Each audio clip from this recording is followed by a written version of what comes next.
Hello and good morning. આજ તો સવારમાં એક ક્લાયન્ટ આવી ગયા હતા, એને રેડી થવાનું હતું, એના ભાઈની સગાઈ હતી એટલે એને રેડી થવું હતું। તો મારી પાસે આવ્યા છે એટલે હું એની હેરસ્ટાઈલને મેકઅપ બંને કરવાની છું। તો હું અત્યારે એની હેરસ્ટાઈલ લેવા માટે પહેલાં વાળ સ્ટ્રેટનિંગ કરું છું। એટલે એના વાળ સ્ટ્રેટનિંગ થઈ ગયા અને ફાઇનલી મેં એને રેડી કરી દીધી। તો આ છે એનું ફાઇનલ લુક।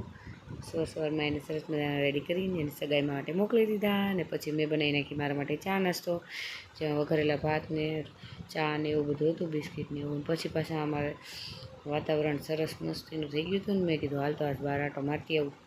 બહાર સરસ મજાનું વાતાવરણ હતું એટલે સરસ રુદ્રભાઈ પણ રમતો હતો અને બહારથી રહીને રૂમમાં આવી તો રૂમમાં બધું એમને વેર વિખેર પડ્યું હતું, હજી કામ બધું બાકી જ હતું એટલે પછી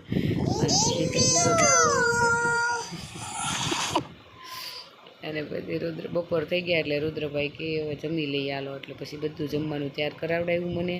જમવામાં સરસ મજાનું ગાંઠિયાનું શાક છે, છાશમાં વઘારેલું છાશ છે, વઘારેલા ભાત, અને પછી તો અમે જઈએ છીએ તળાજા ગયા હતા અને રિટર્ન પણ આવીએ છીએ। મશીનનું કામ હતું એટલે હજી મશીન સારું નથી થયું અને રાત પડતાની સાથે જ અમે દાળ ભાત બનાવી નાખ્યા। તો હવે મળશું નેક્સ્ટ વિડીયોમાં। Bye bye.